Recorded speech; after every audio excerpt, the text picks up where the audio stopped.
I want to give you a sense of the overall objectives of GEMS, and there's really two key things that we're trying to achieve.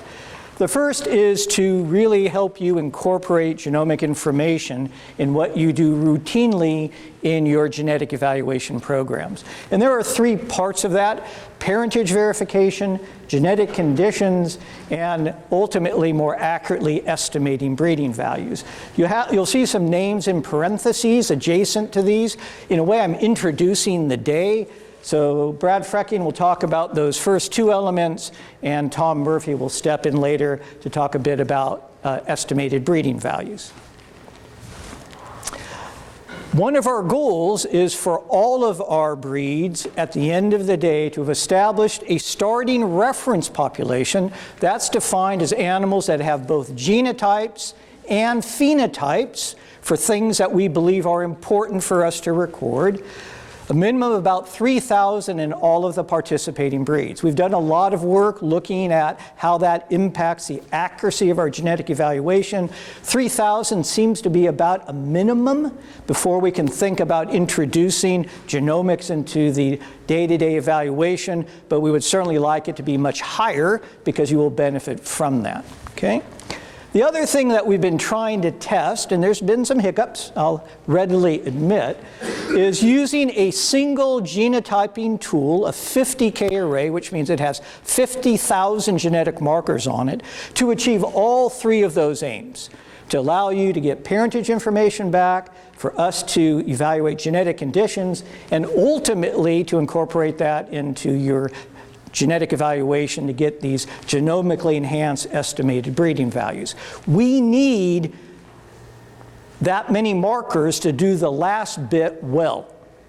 And so that's partly why we wanted to achieve all three things with a single, hopefully fairly cost-effective tool. Okay?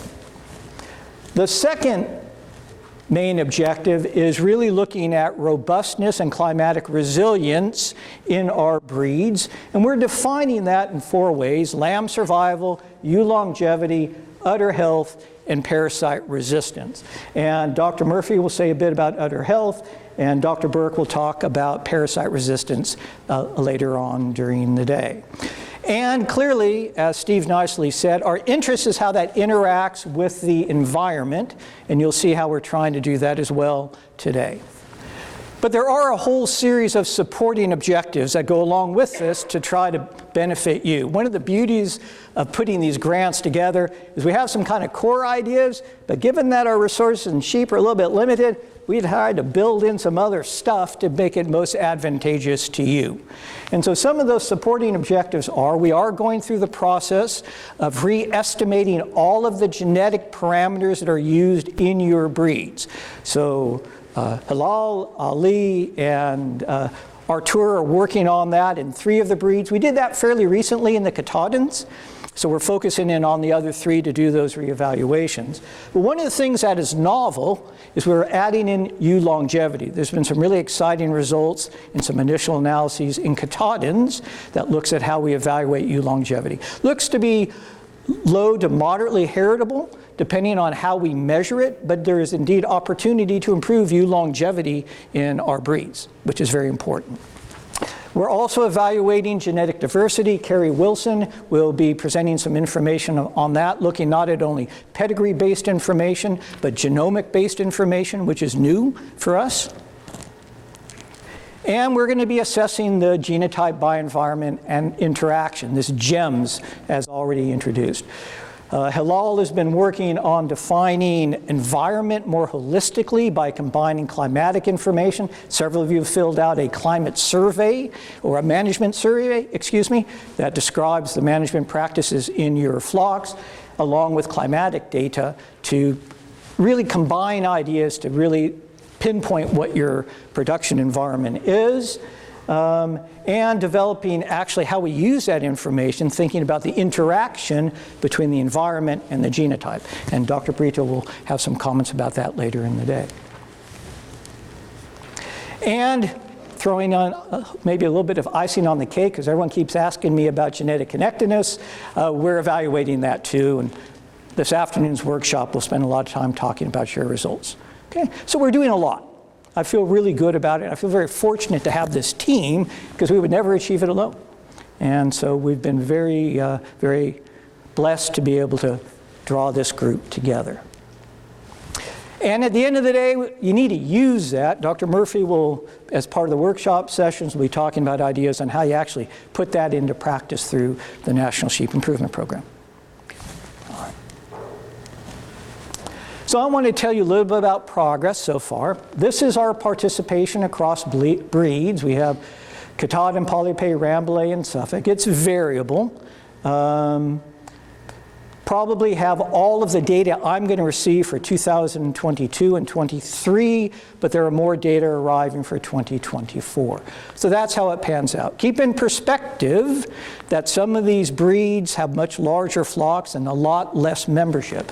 So for example, in the Rambouillet, there's about a dozen flocks that are currently active in NSIP. So we need to keep in mind the proportion of flocks to the number of participants at the end of the day. But that's how it lays out at the moment. I'm hoping we'll be able to get the 2024 numbers up closer to those in 2023. We've also been doing a tremendous amount of genomic testing over time. The lighter blue columns at the bottom of those histograms, that's the data that were available before Sheep Gems began. The one in the Katahdin is thanks to Dr. Burke, earlier project where we were able to invest a lot of money in getting some genotyping started in the Katahdin. That led to the introduction of the first genomically estimated breeding values in a U.S. breed back in October of 2021, I think it was now. But we've added to that. In the other breeds, much of the genotyping has been funded, the darker blue, through Sheep Gems. In the other breeds, we have between about 18 and 22,000 genotypes in the bank when we combine them. Still less than our 3,000 goal. But I have a bit more money to spend on you, okay? And so I'm hoping over the next months, this upcoming year, we'll be able to fill in some of those gaps. Those numbers probably don't add up to 3,000 entirely. The reason is there are data coming through the USDA centers that will supplement some of the numbers that you see there. But our goal is to get us up to 3,000 animals with Sheep Gems data as well as genotypes. Okay? So I wanted, in the time we have, I chose one breed to try to illustrate some of our progress. And I chose the Polypay as my illustration, and udder health as the example, because it's a really key trait that you'll learn from Tom later in defining the economics of our industry. It has huge impact on animal health and well-being. So what I've done, and this is based on only the 2022 and 2023 data, again, don't have all the 2024 in yet. I took the information that arrived. It's on 10 NSIP flocks, 731 ewes. A fair number of those have been measured more than once for some of these udder health traits within 6 days of lambing. So this is a score taken near lambing time. And I want to talk about the two traits that we're measuring. Udder depth, which looks something like this, a scale from 1 to 9. Right there at the base of the udder is probably our target, which is a score of 7. And looking at the, hopefully, the Polypay data, this is what that pans out to be.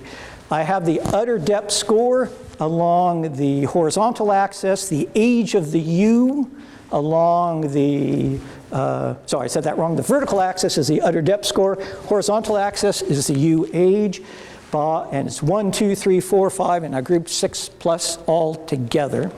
Those little boxes are called box plots, okay? And the width of that box gives you a sense of where 50% of the scores lie. The dark blue line is the median value. So the median would be the number right in the middle of your score. So it's the common value that people are ascribing. And the length of those whiskers give you a sense about how spread it out is. The little green dots and little red dots, if you can see them, those are individual animals that are really quite extreme. Red is very extreme in their score, green is a little bit less extreme. And what you see is the scores are changing, they're going down over time. We expect udder depth to get deeper as ewes age. That makes this a hard trait to work with, right? Because there's a clear age dependency. But if we draw our target, which is right there at 7, we're not doing terribly.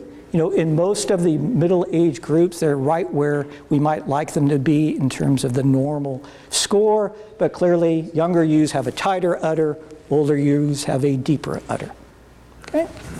If we now take a look, if I can, at teat placement, it is also a 9-point score going from teat straight down to straight out. Our target is at number 5 there in the middle. That seems to be about right for a lamb latching on. And the same layout on a picture. I've got this time the teat placement is my vertical axis, ewe age along the horizontal. And you see a bit wider of a distribution we found for those teat placement scores. The blue highlighted area, that's that median value. Our target, again, was 5. And they're pretty much staying put. We're not seeing a lot of change in teat placement over time. Okay? They kind of stay in the same spot more or less. Yeah, I think that's all I wanted to introduce on that. Okay? What are the percentages along the bottom? Those are the percentages of the total number of ewes in that age category. So if you added all those up and you divided it through. Thanks, Jim. Okay. And we see very similar results in all of the breeds. Udder depth tends to get, ooh, I must move along. Okay, a promise. You need to say this in along with me, okay? All right, everyone, we ready? We promise to take the following results with a grain of salt. We're working on this. We're not done, all right? So what we're presenting is preliminary to you, all right? Parameter estimates for udder depth. Along the diagonal or the heritability, so it seems to be moderately heritable. It's a fairly strong and negative genetic correlation, so as udder depth goes down, teat placement seems to be coming up genetically, okay? That probably is a good direction, to be quite honest. So that's how that looks at the moment. We have looked a bit at genotype by environment interaction. More will be said about that later. We're interested in whether sire families perform differently in different environments. So if you sell your stock to somebody who manages very differently, do they perform the way you would expect them to? We define environment by combining climate and management. Hilal will say a lot more about that later in the day. And at least for these udder health scores, we're not finding substantial G by E. It was less than 4% of the variation we measured in those traits. So at least for that trait, we didn't see a huge G by E, a genotype by environment interaction. Good distribution, these are the estimated breeding values predicted very much in the way NSIP does on udder depth and teat placement. So there's a range, so it gives us opportunity for selection. But what's important for me to say is, again, we're looking for something in the middle, right? We're not looking for extremes either end. And so we need to think about how we go about this. My proposal to hit that mean is if there is a huge variation in your flock in teat placement from 1 to 9 as an example, then it probably deserves more attention in your breeding program. But if there's less emphasis, if it turns out that you're pretty much already near the norm. And so we need to think about how we integrate that into our decision making to take into account where you are versus where you need to be to handle that kind of trait. So what do we do next? Still collecting data. The end of our formal data recording is at the end of this 2024 year. We are asking to get the breeding season data to kick off your 2025 season. If you have not yet submitted data, please do. We desperately need that to do a good job. In terms of genotyping, In terms of genotyping, again, we have a bit of funds left to do more genotyping, but that must come along with collecting and submitting your sheep GEMS data. They need to be tied together. And there's a lot more to come. We're still analyzing, summarizing, and presenting with, at the end of the day, the intent to implement. Key comment from an old colleague when I was in Scotland at the time, it was called the SASC, now it's the SRUC. In the age of the genotype, phenotype is king. Appreciate that if this is going to work, you don't stop at the end of this project. You can continue collecting genotypes to the end of this day, but if you don't have phenotypes, measures of how they actually perform, those have much, much less value to us.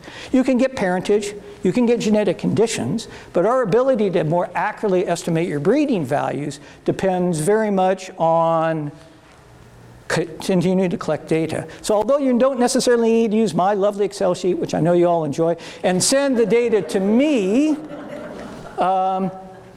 we need to continue collecting the data. Ultimately, if this is going to be implemented, we will transfer those data into NSIP, and so having it collected will be key. All right? And with that, I will stop. At the end of most of our presentations, we have offered questions that we want you to ask us because we can answer them. If it isn't on the list, you can't answer. No. But these are some ideas on questions that we thought might be in your mind. We have about 15 minutes now for discussion of what I presented, so please do use that to ask, and I'll have somebody pass along the microphone. So please, questions for me about that quick overview of where we are in sheep GEMS. You went through and you talked about how many animals we need to come up with enhanced EBVs, 3,000 or whatever. Right, right. If we would run it with 1,000, which the breeds have, and compared to 3,000, how much is, I hate to use the word accuracy, but how much does the reliability of those EBVs change from 1,000 to 3,000 to 10,000? They go up. Okay, you will be better off in using them. It will be very much trait dependent, sadly, and it will be very much dependent on which animals are genotyped. So I can't give you a precise answer, but if you kick the thing off with 1,000 animals, which is some work that we had done, we were getting improvements, Luis, of what? 3-4%? 3-4%. For some traits, even 14 or 15%. So it depends. The peculiarity of all of this is this will help us most for lowly heritable traits that are difficult to measure in young animals. But the reality is that if a trait is more highly heritable and measured as a routine like a weight, it's going to make probably a bigger jump because of the attributes of that trait. But if we want to start pushing up the accuracy of those that are harder to measure, that's where genomics is going to be particularly helpful in our young animals. But for more difficult, I'm going to guess 3-4% for things like weight, which we already do a good job. I could never justify you spending $30 on a genotype to improve our EBVs of weight. We do a really good job of that with pedigree. But it's for these other traits. So a little bit off track, but a couple 3%. From real world selection, what's the benefit of waiting? Is it to our benefit to turn the switch on so we can start using it, even if it's less predictable? There is kind of a point where the effort to actually incorporate genomics in hits kind of a balance point. And in interacting with providers, if I may, of services, they're looking at going to that effort to be sufficient to make a difference that is noticeable. And so if we're there at those low numbers, it's a much harder argument that it's going to make enough of a difference to bother. So that will be a challenge. So we need these larger numbers to do it well. David. Building on the math question a little bit, once you hit that 3,000 initial population, how many would need to be David, that's a great question. My magic number, which is not entirely made up, is about 12.5% new animals need to be added to the reference population every year. So what we've tried to do with sheep, Jim, just to give you a background, we tried to genotype every animal that moved in your flock, best we can, focusing a lot on ewes. So basically your ewe flock should have been genotyped by now, which means that investment, David, is going to be in new lambs coming on board, because you need those current animals to keep the evaluations accurate and reliable. So it's about 12.5% needs to be added. Once you get to a reasonable number, Katahdin is our perfect example. We're at close to 14,000 animals with genotypes in Katahdins today. From our values that we've looked at, both theoretically and in practice, when you get to about 15,000 animals and genotypes in Katahdin, you're probably where you need to be to benefit most from improvements in accuracy. But then you need to keep repopulating. So 12.5% of 15,000 is a lot more than 12.5% of 1,000. So keep that in mind. Jim. Genotype by environment, I guess I was sort of surprised to see that udder depth didn't change that much between, I assume there were at least a few polypay flocks that were out on grass mostly versus grain. And so, and maybe that's a Tom question, but anyway, is any insight on why? Yeah. I think part of it, and that's where I had you recite with me the grain of salt, there were only a half a dozen sires that had progeny across the different environmental groups. So it's very preliminary information. I ran a genetic connectedness evaluation among those groups. It's a bit tenuous, so we need to take it a bit with a grain of salt. We haven't done a good job. Dr. Brito later will talk about some much more robust evaluation in Katahdin of fecal egg counts and FAMACHA and weights. A substantial G by E was seen. We just haven't seen it yet with the data that we have. Limited information. It's a fair question. Jake. Thanks, Ron and team, for working on this. My question is about specific to the udder qualities, depth, and teat placement scores. Looking into the future, what do you think is the selection tool that used by industry out of that? Is that a breeding value for something in there? Right now it's a scale, so how will that turn into something that the industry will use? I showed you we can estimate breeding values just like we can with other traits. But the challenge is we're going for that intermediary optimum. So how do we help an industry do that? I think ultimately, and maybe it's a broader definition of health that maybe involves more than just udder health, I think we're going to have to combine it in a selection index where we properly weight. There's some really cool work that was done by a dear colleague years ago in Ireland with calving difficulty. And what the index design did is that as you got closer to the optimum, the index put less focus on that trait. As you got farther from the optimum, it had more emphasis on the trait, pushing you in the right direction. I imagine that's what we're going to have to design, pushing those far away towards the middle, those not far away with less emphasis towards the middle. So I think the only practical tool that people can really use will need to be based into a combined index that involves udder health and maybe some other things related to healthfulness. That's my view. I'm retired though, so that's for everyone else. Yep, right. Brenda, please.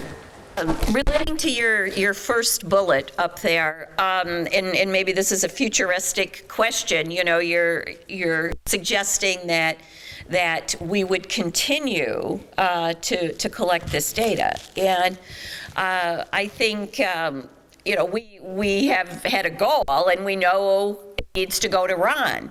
And that's a motivating factor for people to make sure they collect and complete the data. But what do you envision maybe the next steps would be if we continue to do this recording? Where will it go? Right. So ultimately, and maybe this will come up this afternoon in the workshop, the data are going to have to go into NSIP. That's where the genetic evaluation will happen. I would be willing, don't tell anyone outside this room, to continue collating your data and keeping it in order up this final year. So if you have 20, 25 records to send me, I'll help you keep it in shape so that it can transfer, hopefully, into NSIP. But ultimately, that's where it's going to have to go. That's the bottom line, okay? And I am a pest about data, so I accept that. So. And we have time for one last question, please. Anything else? No one asked the last question about did industry participate meet your expectations? Sadly, it didn't. I struggled to get people to really want to buy in, and part of it is it creates work. There's no question. Collecting the data in the barn and getting it recorded is not an easy thing. But as my dear colleague Mike Coffey said, phenotyping is king in our genomic era. So somehow, if we're going to try to improve these fitness traits in our flocks, we have to record data. And so maybe the next steps that NSIP needs to take or project teams need to take is how can we make that an easier and more effective process, because it must become routine for this to work. I can't emphasize that enough. I'm told to stop, and I will. I'm very obedient. So, Ron, quick question. How many university flocks are involved in GEMS? how many university flocks? That's a good question. Probably a half a dozen. Because you would think that, they were first in line to participate. I think it's the issue of, getting students to collect the data and record it. I'm not charismatic enough. Maybe that's part of it too. I don't know. I tried. Well, but see, this is, I'll stop. All right. This is an area of tension for me, I must admit. All right. We're paying for genotypes. That's about $30 a shot. I thought that was enough of a carrot, because at the end of the day, if I paid and put money towards data recording, we can't cover your genotyping costs. And for sheep GEMS to be successful, you have to take the responsibility on recording the data. So I didn't want that to be part of the carrot.